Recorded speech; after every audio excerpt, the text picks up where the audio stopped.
Konnichiwa, konnichiwa, soshite yo ichinichiwo. God, I hope I didn't mess that up, and if I did, I am so sorry. Anyways, hello, and good day. It's me again, and today I thought I'd talk about Pokemon. Specifically, the fact that the nostalgia glasses have kind of come off a little bit. Ironic for a chronic, lifelong blind person to say that, but,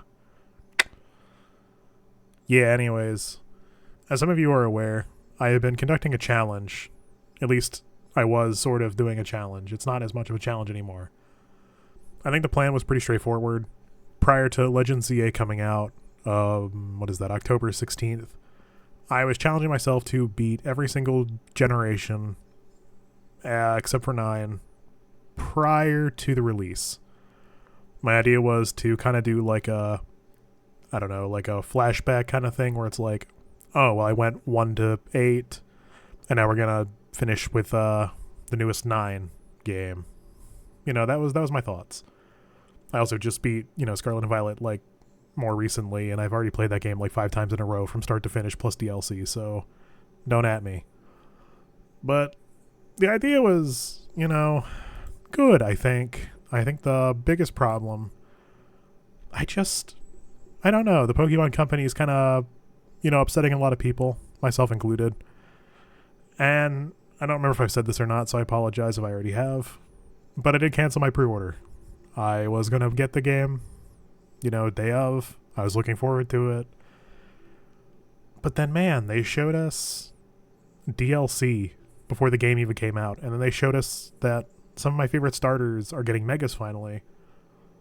But you gotta, play in an online tournament to even get the stone. And it's just like, dude, come on.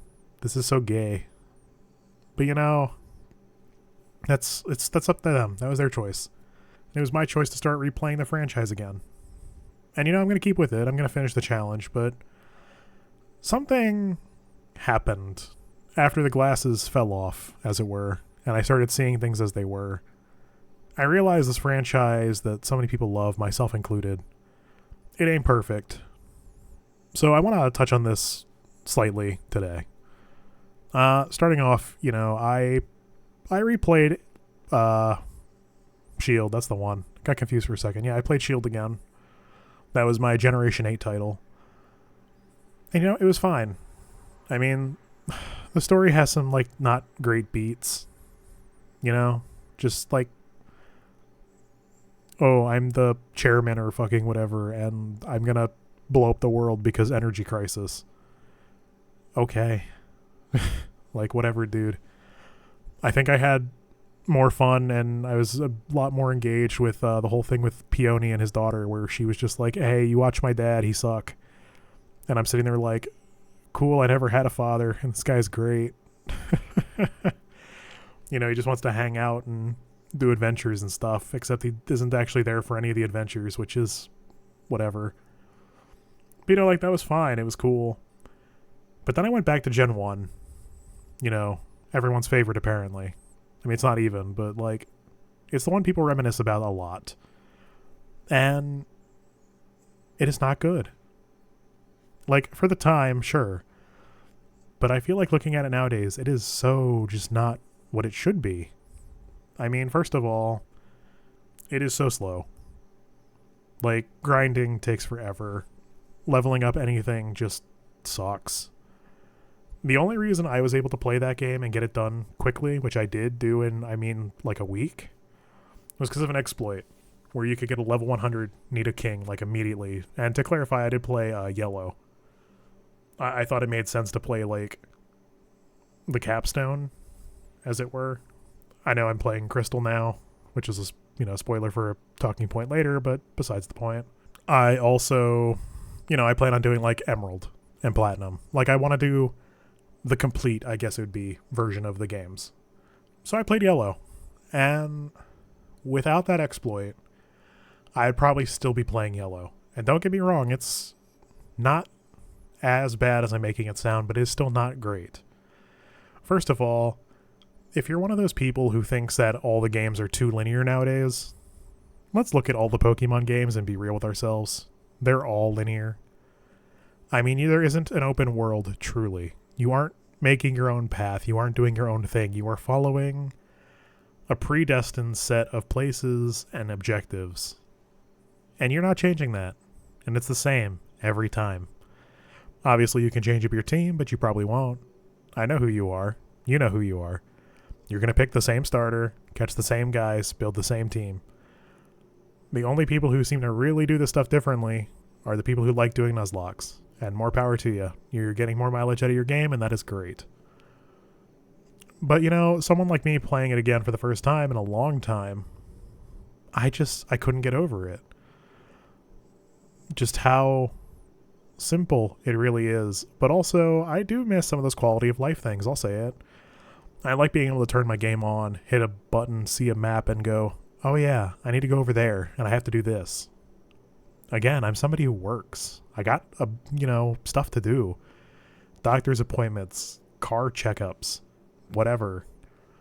I'm also trying to, take care of myself physically, and I don't always have time to do this on top of, working 40 hours a week. I'm not going to remember, hey, I need to go to this place and talk to this person and do this thing. And sure, I can run around and talk to every single NPC and hopefully try to piece together what, I should be doing. But then that's just adding extra time on top of what's already a slow game. And sure, that might just sound like nitpicky bullshit to most people, but it's so slow compared to, again, later generations where XP share is built in and everybody gets level ups. And if you need to grind up a guy, it's simple enough. Go to the hardest area, take your best dude and just get free levels. Or, you can pick up rare candies and candy pieces and bingo bongo, he's there. You spend more time actually playing the game, in my opinion. And, not for nothing. Gen 1 has quite a bit going on. I like the Safari Zone. I like the general story with Team Rocket. But, as far as I'm aware, there isn't really a post-game. Not much of one anyways. So what's, if you don't have the padding, I guess it would be quick. It wouldn't be as fun. It probably wouldn't be as memorable. But at the same time, I think it's good to build up to those challenges, Like when you fight Brock for the first time, if you say pick Charmander, that is hard. That is a tough fight. Especially in that generation. I know they made it easier in Fire Red, Leaf Green. But back in Red, Blue, Yellow, no, that was hard mode. You were going to get your ass kicked by the first two gyms. Plus whatever trainers. You had to really try. And that's awesome. That's great. I do like that. I will give that credit. I also will give credit to the poison mechanic. I think it's kind of cool. Hey, if you don't have an awakening, get bent, But I don't know. Something about, again, I think it's just the grinding, the leveling. That's where I'm struggling the most. And, that carries over into Generation 2 as well. Again, I'm now playing Crystal. I stopped there for a bit. Again, I had just a lot going on.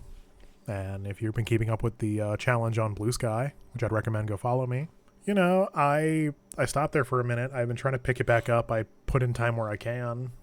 I'll probably make another post here soon. But, it's one of those things where I am stuck outside of Whitney. I'm Goldenrod. I'm right outside of Goldenrod. There's one opportunity for me to get a fighting type.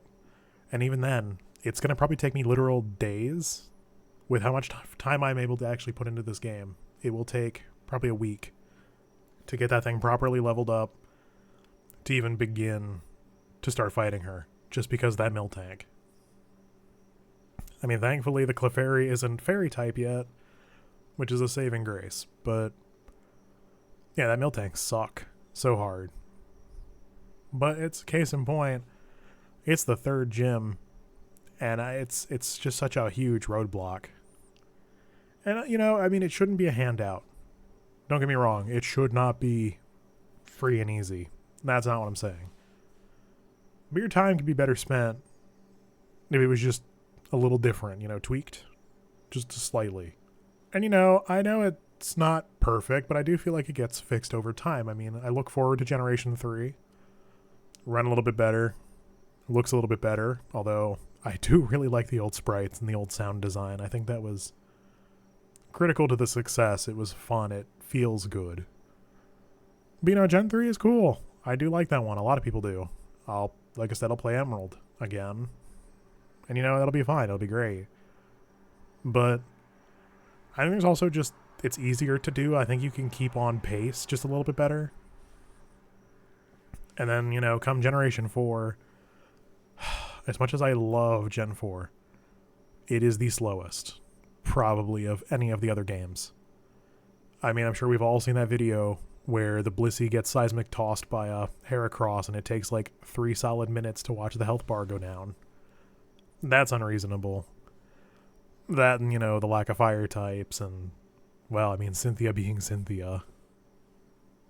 But, you know, it's... I understand. I'm complaining about old-ass games that have since been slightly rectified. And sure, do they baby you to an extent? Yes. I do kind of wish you could turn some of that off. I mean, not for nothing, but like Scarlet and Violet, the amount of rare candies and XP candies you can find and get and, you know, all that fun stuff, you know, it makes it easier for sure. And, you know, you do get a bunch of handouts. And that's great to an extent. I mean, yeah. Does it take the challenge away? Sure. Does it keep you on track? Yeah. I don't see too many problems with that. Maybe we can hit a happy medium. I'm not going to say they need to introduce like a hard mode, but maybe, just maybe, a new game plus would be an interesting idea for this franchise. Let us play through it once, however it comes, and then maybe make a mode where, you know, maybe raise the level caps on everyone's Pokemon, make it where there's less of the level up items, rein it in just a little bit. Bongo, you might have something there, but, you know, don't make it slow. I think that's the point I'm trying to get to, is just the first 2 generations for sure, and until I play 3 and 4 again, I cannot completely attest to those, or even 5. They're slow. And it's unfortunate, because I think it just kind of bogs it down, because, like, I have been mindlessly grinding for so long, I don't even remember the story. I don't know why I'm fighting Whitney or what the Rocket people are doing. I just know I'm in Goldenrod, and I gotta kick the shit out of a cow. Like, cool, thanks. Oh wait, and before that, I gotta beat up a bunch of Abra and Hoot Hoot, because I can only play at night. And, you know, it's whatever. I think that's about all I have to say on it. I do plan on making at least one more Pokemon video, I think, in the future. Probably have not 1 but 2 guests on to talk about the franchise in general, and probably talk about their feelings on Legends ZA, because I know they are getting it. Outside of that, my secondary channel, Cuddly Fish, I will be doing a video retrospective on representation in Pokemon. And I don't want to elaborate more on what that means yet, but there will be another video. I want to get it off my chest, how I feel about how slow and awkward the older games are, and how I think people they remember them a bit too fondly, and I think that's just because when you were a kid, you could just sit there and that's all you were doing. You know? You picked up your Game Boy, you played, go to sleep, next day, do it again. If you went to school, you probably snuck your game in, played it at school, and if you didn't, you got home, you said, fuck off homework, and then you just kept going. You know, I'm sure it was a simpler time. I'm sure it was a lot easier to do that stuff. It's not easy nowadays. Tell you what. You know, let me know some of your Pokemon hot takes about the games, new or old. Doesn't matter. Or, you know, even tell me the stuff you like. And, you know, hey, if you enjoyed this at all, consider, you know, hitting the like button. That's what it's there for. And, you know, I mean, it helps out the channel quite a bit. Shows me what you guys like and want to see more of. But until then, you know, thank you so much for listening. And I really hope to see you in the next one. Bye-bye.